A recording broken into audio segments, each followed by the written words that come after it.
کہ آپ کو کوئی کروانے کی ضرورت نہیں پڑتی، ای ایس آر کروانے کی ضرورت نہیں ہے آپ کو سی بی سی کروانے کی ضرورت نہیں پڑتی، آپ کو بہت سارے جو ٹیسٹس ہیں جو ڈاکٹرز لکھ کے دیتے ہیں آپ کو وہ کروانے کی ضرورت نہیں پڑتی۔ پرانے حکماء کیا کرتے تھے کہ وہ نبض پہ ہاتھ رکھتے تھے اور آپ کی بیماری کا تعین کر لیتے تھے کہ آپ کی مرض جو ہے وہ کس نوعیت کا ہے،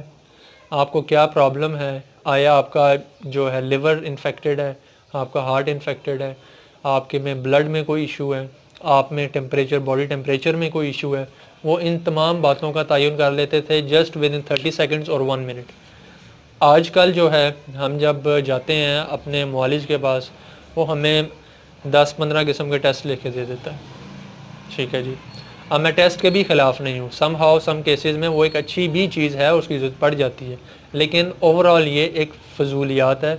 جب کہ پرانے لوگ ایک سمپل طریقے سے اس چیز کا تعین کر لیتے تھے۔ ایک تو پیسے کا ضیاع، وقت کا ضیاع، ٹھیک ہے، اور جو معالجین اس طریقہ علاج کو فالو کر رہے ہیں اور بالکل ہی اس پہ ڈیپینڈنٹ ہو گئے ہیں کہ وہ ان آلات کے بغیر چل ہی نہیں سکتے، ٹھیک ہے۔ اور ہوا کیا کہ یہ سارا جو علم ہے یہ ہم لوگوں سے چھین لیا گیا، جو حقیقی اسلامی علم تھا اور بہت عمدہ علم تھا، یہ جب سے یہ آپ کہہ لیں کہ انگریز برٹش جب یہ ہمارے پاکستان انڈیا میں، اس وقت انڈیا تھا، تو انڈیا کے جب ایریا میں آئے تو یہ طریقہ کار جو ہے یہ انہوں نے اس کو ختم کرتے گئے اور اپنا جو میڈیسنس کا جو طریقہ کار تھا وہ ہم پہ رائج کرتے گئے، اور ہم لوگ ان کو فالو کرتے کرتے ابھی اسٹیج پہ پہنچ گئے ہیں کہ ہم لوگوں کا بھی یہ باتیں جو ہیں افسانے لگتے ہیں کہ نبض دیکھ کے تعین کر لینا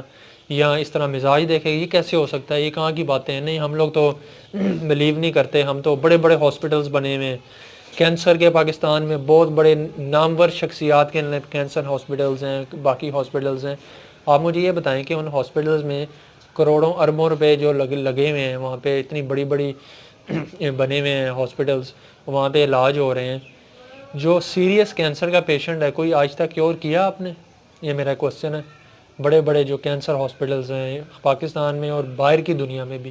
کیا پراپر طریقے سے آپ کیور کر سکیں ہیں کینسر کو؟ اگر تو فرسٹ سٹیج پہ ہے تو آپ اس کو ٹیکل کر لیتے ہیں، ہینڈل کر لیتے ہیں، وہ وہ کسی طریقے سے کنٹرول ہو جاتا ہے۔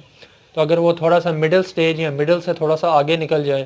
تو کوئی ایسا کیس ہوا ہے جو لاسٹ سٹیج پہ کینسر کا پیشنٹ ہو اور اس کو آپ نے پراپر طریقے سے کیور کیا ہو؟ نہیں، ایسا نہیں ہے۔ تو پھر اتنا خرچہ کیوں، اتنے بڑے بڑے ہاسپٹلز میں اتنا خرچہ کیوں کیا؟ جبکہ پرانے جو وہ بیچارے دیسی سے لوگ ہوتے تھے، ان کے پاس اتنی بڑی بڑی بیماریوں کا، اب آپ کو اپنے ایکسپیرینس کی بات بتاؤں تو میں نے ایسے ایسے ایریاز وزٹ کیے ہیں پاکستان کے جو بالکل بیکورڈ ایریاز ہیں، اور ایسے میں حکماء سے ملا ہوں جو بیچارے بالکل ایک چھوٹی سی جگہ پہ بیٹھے ہوئے ہیں اور دیکھنے میں لگتا ہے یہ بیچارے گوار سے ہیں، ان کو کیا پتہ ہوگا، یہ اتنے نالجبل نہیں ہے۔ لیکن جب میں ان سے بیٹھا ہوں، ان سے میں نے بحث کی ہے، اور جب میں نے علم نباتات اور میڈیکیشن اور میڈیکیشنز اور ان باقی ساری جو بیماریاں ہیں ان کا جب میں نے ان سے پوچھا اور ان سے میں نے جب فائنڈ آؤٹ کیا تو میں نے ان کو جو ہے وہ سمندر پایا ہے۔ اور اسی طرح میں اس ٹاپک کو آگے لے کے چلوں اگر تو میں آپ کو ڈسکس کروں کہ میرے گریٹ پروفیسر شفیع طالب قادری صاحب، اور وہ ڈائریکٹ اسٹوڈنٹ تھے حکیم صابر ملتانی رحمۃ اللہ علیہ کے، جو ایک بہت بڑے نامور پرسنالٹی ہیں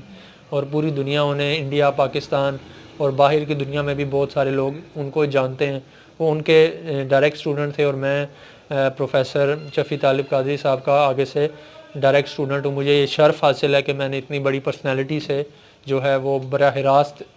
علم حاصل کیا ہے، جن کی وجہ سے میں آج اس سٹیج پہ آپ کے سامنے بیٹھا ہوں۔ اور ابھی تو خیر میرے کیریئر کا بگننگ سٹیج ہے اور میں اسٹرگل کرتا ہوں، اور لوگوں کو جب میں حقیقت دیکھتا ہوں تو میری کوشش ہوتی ہے کہ آپ لوگوں تک بھی حقائق میں پہنچاؤں تاکہ آپ لوگوں کو بھی سمجھ آئے، اور آپ یہ جو ایک میں کہوں گا گورکھ دھندا ہے، اس گورکھ دھندے سے جو ہے ذرا تھوڑا کنارہ کشی اختیار کریں اور حقیقت کی طرف جو ہے وہ آپ لوگ آ جائیں۔ کچھ لوگ جو ہیں وہ نہیں مانتے، میرے کیریئر میں بھی ایسے لوگ آئے ہیں، میرے کیریئر میں ایسے اسٹوڈنٹس بھی آئے ہیں جو میرے فیلوز بھی تھے کچھ دوسرے ڈپارٹمنٹ کے، وہ بھی جو ہیں وہ مطلب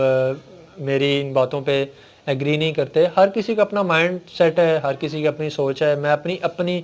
سوچ کسی پہ نافذ تو نہیں کر سکتا, نہ میں کسی سے جنگ لڑ رہا ہوں. میرا تو صرف کام ہے کہ جب میں حقائق دیکھتا ہوں تو میرے اندر ایک خواہش پیدا ہوتی ہے کہ اس کو میں کسی کو بتاؤں. تو مجھے یہ ایک ذریعہ ملا یوٹیوب کے ذریعے, تو میں نے سوچا اس چینل کے تھرو جو ہے میں آپ لوگوں سے اس طرح کی باتیں شیئر کیا کروں. اب نبض شناسی جو ہے, میں اب آپ کو اپنا پرسنل ایکسپیرینس بتا رہا ہوں. میں نے ہیپاٹائٹس کے پیشنٹس, میں نے جونڈس کے پیشنٹ, میں نے کینسر کے پیشنٹس, میں نے سٹمک اپسیٹ, سٹمک پرابلم, السر, اس طرح کے پیشنٹس میں نے بہت سارے صرف نبض دیکھ کے فائنڈ آؤٹ کیا ہے کہ ان کو کیا پرابلم ہے, ان کا لیور انفیکٹڈ ہے, ان کا کیا انفیکٹڈ ہے, ساری میں نے پوزیشننگ کی ہے. اور جب ان کی تسلی کے لیے, پیشنٹس کی تسلی کے لیے جب وہ ٹیسٹ کروائے گئے تو وہ جو ٹیسٹ تھے وہ بالکل جو میری بتائی ہوئی باتیں تھیں وہ سامنے آئے. تو میں تو ایک ادنا سا ایک شاگرد ہوں ابھی تو اس فیلڈ کا, اس حکمت کا آپ کہہ لیں. تو میرے جو پروفیسر صاحبان ہیں جن کا میں نے ذکر کیا, حکیم شفیع طالب قادری صاحب کا, تو وہ میں جب ان کے ساتھ بیٹھتا ہوں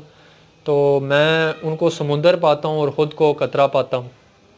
تو آپ امیجن کریں کہ ایسی عظیم شخصیات جو میں اپنے پرسنل ایکسپیرینس سے بتا رہا ہوں کہ ابھی ہمارے پاکستان میں اور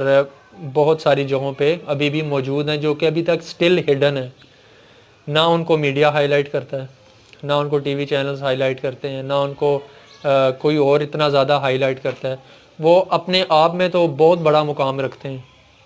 ان کے بہت زیادہ فالورز بھی ہیں, پیشنٹس بھی ہیں, لیکن وہ اس طرح ایکسپلور جو ہے ہونا چاہیے جس طرح گورنمنٹس کی ڈیوٹی ہونی چاہیے, ایسی شخصیات کو ایکسپلور کرنا چاہیے, وہ ہمارے ہاں انفارچونیٹلی نہیں ہے. تو اس وجہ سے میں ذکر کر رہا ہوں تاکہ لوگوں کو تھوڑا سا اس بارے میں آگاہی ہو.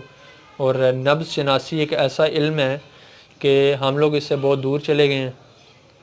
اگر ہم خوش قسمتی سے واپس اس طرف لوٹ آئیں اور دوبارہ اسی طریقے سے اپنا علاج, اپنی غذائیں لینا شروع کر دیں جو طب نبوی کے عین مطابق ہیں, تو ہم پھر حقیقی معنوں میں ہم کہہ سکتے ہیں کہ ہم